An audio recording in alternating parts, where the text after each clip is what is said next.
नमस्कार। Sanskrit online classes में आप सभी का स्वागत है।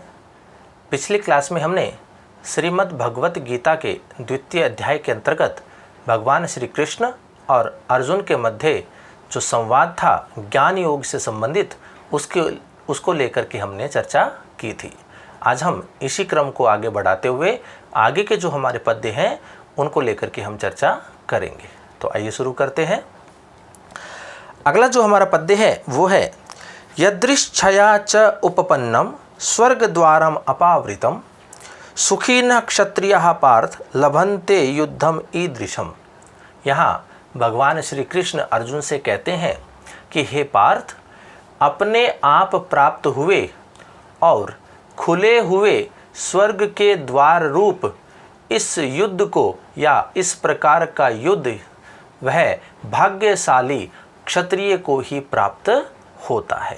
तो भगवान श्री कृष्ण यहाँ अर्जुन से कहते हैं कि यह जो युद्ध है वह कोई साधारण या सामान्य युद्ध नहीं है, यह धर्म युद्ध है।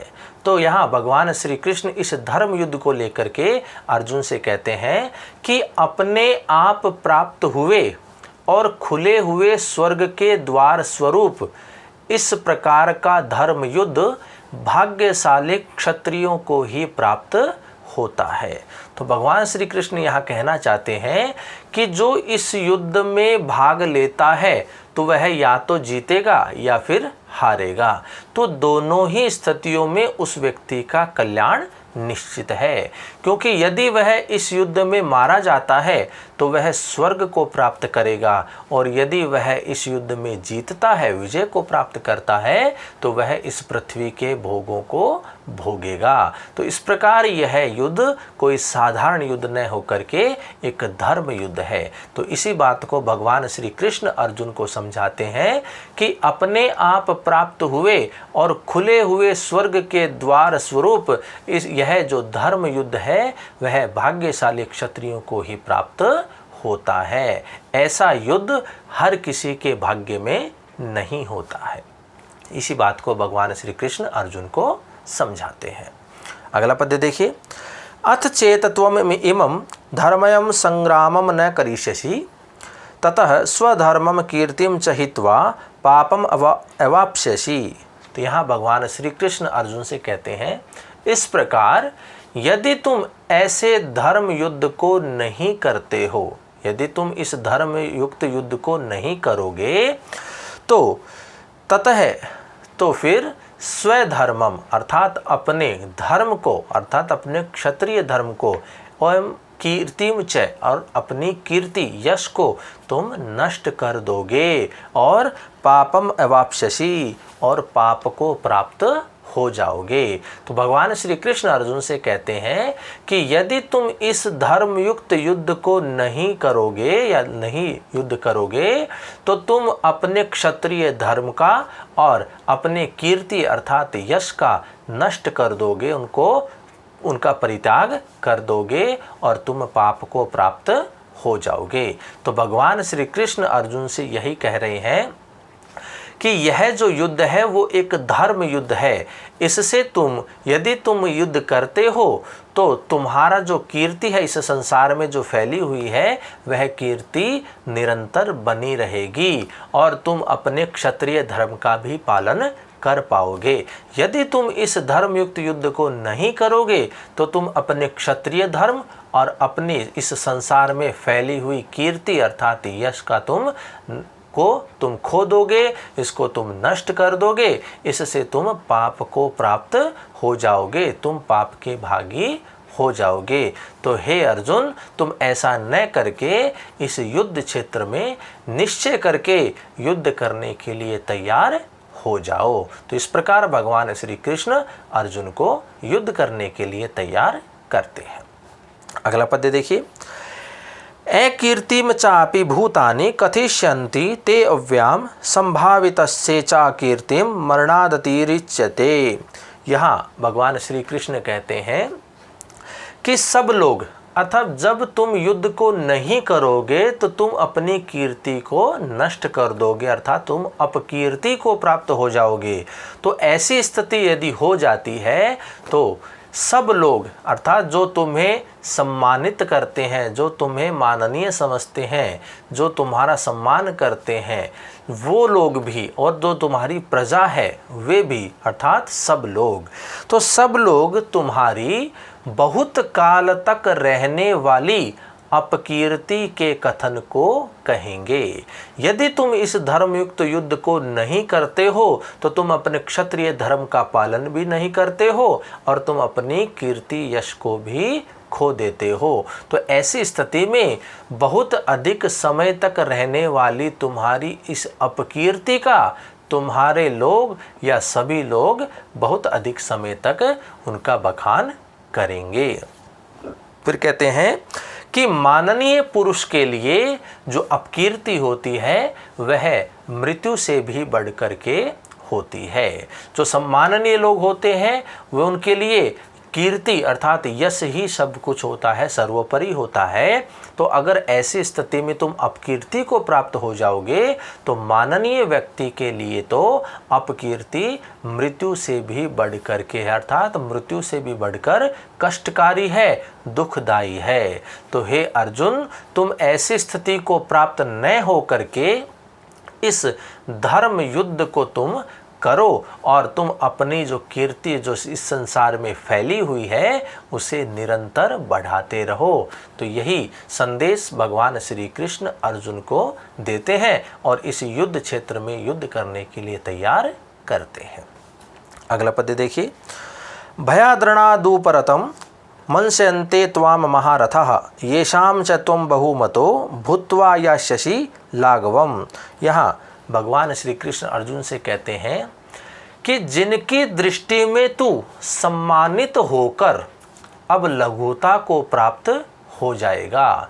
तो यहाँ भगवान श्री कृष्ण कहते हैं कि जो लोग तुम्हें सम्मानित मानते हैं, तुम्हारा सम्मान करते हैं, जो तुम्हारे सामर्थ्य का गुणगान करते हैं, ऐसे उन लोगों की दृष्टि में तू अब लघुता को प्राप्त हो जाएगा।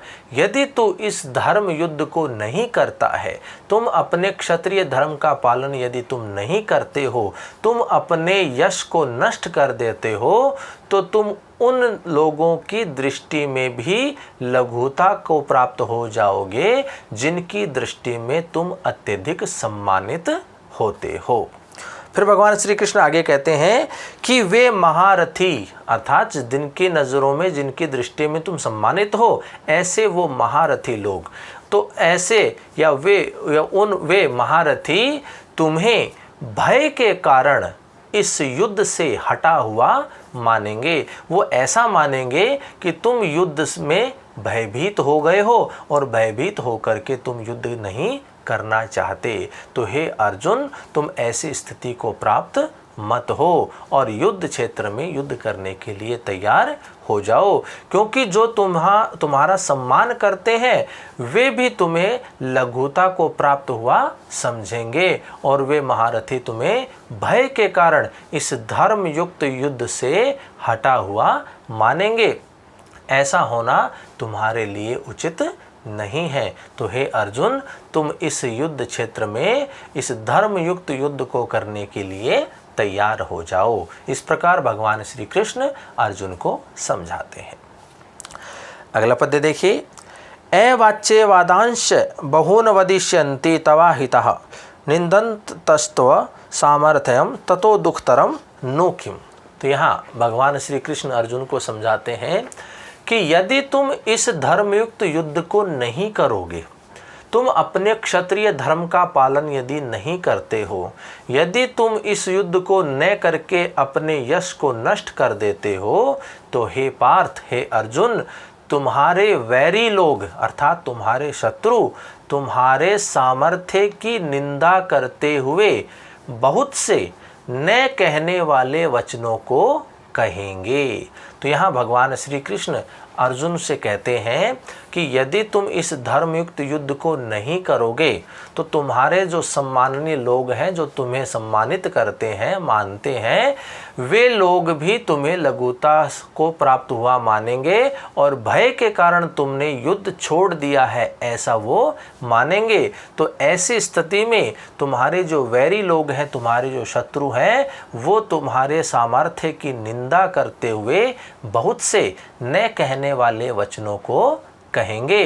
तो इससे और अधिक दुख की बात क्या हो सकती है। यदि शत्रु तुमसे भयभीत न होकर के तुम्हारे सामर्थ्य की निंदा करे या उस न कहने वाले वचनों को तुम्हारे लिए कहे, तो इससे अधिक दुख की बात और क्या हो सकती है। तो हे अर्जुन, तुम इस युद्ध क्षेत्र में इस धर्मयुक्त युद्ध को करने के लिए तैयार हो जाओ। इस प्रकार भगवान श्री कृष्ण अर्जुन को समझाते हैं।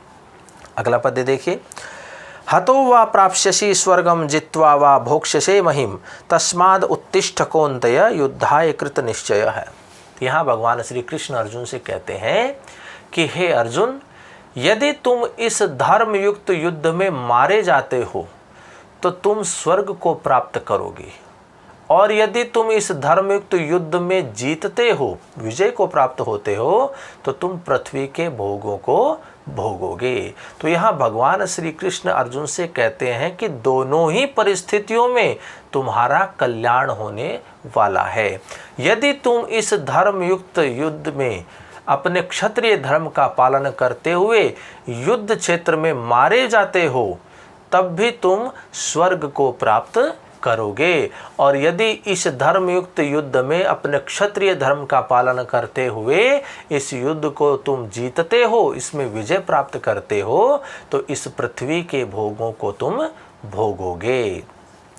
भगवान श्री कृष्ण आगे कहते हैं कि इस कारण हे अर्जुन, तुम निश्चय करके इस युद्ध क्षेत्र में युद्ध करने के लिए तैयार हो जाओ। तो यहाँ भगवान श्री कृष्ण अर्जुन को युद्ध करने के लिए तैयार करते हैं, और उससे संबंधित जो बातें हैं वो अर्जुन से कहते हैं कि यदि तुम इस युद्ध में मारे जाते हो तो तुम स्वर्ग को प्राप्त करोगे, और यदि तुम जीतते हो तो तुम पृथ्वी के भोगों को भोगोगे। दोनों ही परिस्थितियों में तुम्हारा कल्याण होना निश्चित है। तो इस कारण हे अर्जुन, तुम इस युद्ध क्षेत्र में निश्चय करके युद्ध करने के लिए खड़े हो जाओ, अर्थात तुम तैयार हो जाओ। तो इस प्रकार भगवान श्री कृष्ण अर्जुन को समझाते हैं।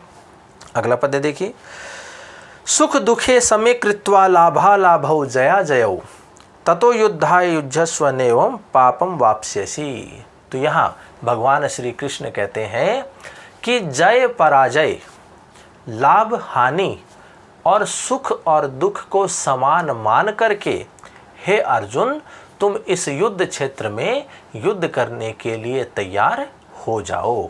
तो यदि तुम ऐसा करते हो तो तुम पाप को प्राप्त नहीं करोगे, अर्थात तुम पाप के भागी नहीं बनोगे। तो भगवान श्री कृष्ण कहते हैं कि जय पराजय, लाभ हानि, सुख और दुख, इन्हें तुम समान मानो, एक जैसा ही मानो, और ऐसा मान करके तुम इस युद्ध क्षेत्र में युद्ध करने के लिए तैयार हो जाओ। यदि तुम ऐसा करते हो, अर्थात तुम युद्ध क्षेत्र में युद्ध करने के लिए तैयार होते हो, अपने क्षत्रिय धर्म का पालन करते हो, तो तुम पाप के भागी नहीं बनोगे। तो इस प्रकार भगवान श्री कृष्ण अर्जुन को युद्ध करने के लिए उद्धत करते हैं, अर्थात तैयार करते हैं। अगला पद्य देखिए, एषा ते अभीता सांख्ये बुद्धिर्योगे त्विमाम शृणु बुद्धया युक्तो यया पार्थ कर्म बंधम प्रहास्यसि। तो यहाँ भगवान श्री कृष्ण कहते हैं कि यह बुद्धि, अर्थात अब तक जो बातें बताई गई, अब तक जो ज्ञान तुम्हें प्रदान किया गया, वह यह बुद्धि तुम्हारे ज्ञान योग के विषय में कही गई थी। अब इसे तुम कर्म योग के विषय में सुनो। तो अब तक हम जो बात कर रहे थे, जो भगवान श्री कृष्ण और अर्जुन के मध्य में संवाद चल रहा था, वह ज्ञान योग से संबंधित था। अब जो बातें बताई, उन्हीं बातों को भगवान श्री कृष्ण अर्जुन को अब कर्म योग के विषय में कहना चाहते हैं। जो ज्ञान था, ज्ञान योग था, उससे संबंधित बातें बताई। अब आगे के जो हमारे पद्य होंगे वो कर्म योग से संबंधित होंगे। तो भगवान श्री कृष्ण कहते हैं कि यह बुद्धि तुम्हारे ज्ञान योग से संबंधित थी, अब इसी को तुम कर्म योग से संबंधित होकर के सुनो। फिर भगवान श्री कृष्ण आगे कहते हैं कि इस कर्म योग से तुम कर्म के बंधनों से मुक्त हो जाओगे, अर्थात तुम्हारे जितने भी कर्म के बंधन हैं उन समस्त बंधनों का तुम परित्याग कर दोगे। किससे? इस कर्म योग के द्वारा। तो भगवान श्री कृष्ण अब अर्जुन को कर्म योग के विषय में बताते हैं। तो इन्हीं का वर्णन आगे के जो पद्य हैं हमारे उनमें किया गया है। तो अगला पद्य देखिए। नेहाभिक्रमणाशो अस्ति प्रत्यवायो न विद्यते स्वल्पम अपि अस्य धर्मस्य त्रायते महतो भयात्। यहाँ भगवान श्री कृष्ण अर्जुन से कहते हैं कि कर्म योग में आरंभ का अर्थात बीज का नाश नहीं है, और इसके विपरीत जो कर्म फल है वह भी दोष से रहित है, अर्थात दोषपूर्ण नहीं है। तो भगवान श्री कृष्ण कर्म योग के विषय में अर्जुन को बताते हैं कि इस कर्म योग में आरंभ का नाश नहीं है, और इसका कर्म फल वह भी दोष से रहित है, अर्थात दोषपूर्ण नहीं है। फिर आगे भगवान श्री कृष्ण कहते हैं कि कर्म योग रूप जो धर्म है, इसका थोड़ा सा भी साधन मनुष्य को जन्म मृत्यु के भय से मुक्त करा देता है। यदि व्यक्ति इस कर्म योग के अनुसार करता है कार्यों को, तो उस व्यक्ति के जो मृत्यु और जन्म का भय है वह उस भय से मुक्त हो जाता है, अर्थात वह व्यक्ति मोक्ष को प्राप्त हो जाता है। तो भगवान श्री कृष्ण कर्म योग के वैशिष्ट्य को बताते हुए श्री अर्जुन को यहाँ पर समझाते हैं कि कर्म योग में आरंभ का नाश नहीं है और फल रूप वह भी दोषपूर्ण नहीं है। तो कर्म योग रूप धर्म का थोड़ा सा भी साधन व्यक्ति को जन्म मृत्यु के भय से मुक्त करा देता है। इस प्रकार यहाँ पर जो कर्म योग है उसके वैशिष्ट्य के बारे में श्री कृष्ण अर्जुन से कहते हैं। अगला पद्य देखिए। व्यवसायात्मिका बुद्धिरेक है कुरु नंदन बहुशाखा ही अनंताश्च बुद्धयो अव्यवसायिनाम। यहाँ भगवान श्री कृष्ण कहते हैं कि हे अर्जुन, कर्म योग में निश्चयात्मिका बुद्धि एक ही होती है, और जो अस्थिर मन वाले होते हैं, जो अविवेकी होते हैं, जो सकामी होते हैं, ऐसे मनुष्यों की बुद्धि अनंत होती है और अनेक भेदों वाली होती है। तो यहाँ भगवान श्री कृष्ण अर्जुन से कहते हैं कि तुम एक निश्चयात्मक बुद्धि से तैयार होकर के, अर्थात निश्चयात्मक बुद्धि को करके तुम इस युद्ध क्षेत्र में युद्ध करने के लिए तैयार हो जाओ, क्योंकि कर्म योग में निश्चयात्मक बुद्धि एक ही होती है, और जो अस्थिर मन वाले होते हैं, जो अविवेकी होते हैं, जो सकामी होते हैं, ऐसे मनुष्यों की बुद्धि तो अनेक भेदों वाली और अनंत होती है। तो इस प्रकार हे अर्जुन, तुम निश्चयात्मक बुद्धि से इस युद्ध क्षेत्र में इस धर्मयुक्त युद्ध को करने के लिए तैयार हो जाओ। इस प्रकार भगवान श्री कृष्ण अर्जुन को युद्ध करने के लिए तैयार करते हैं।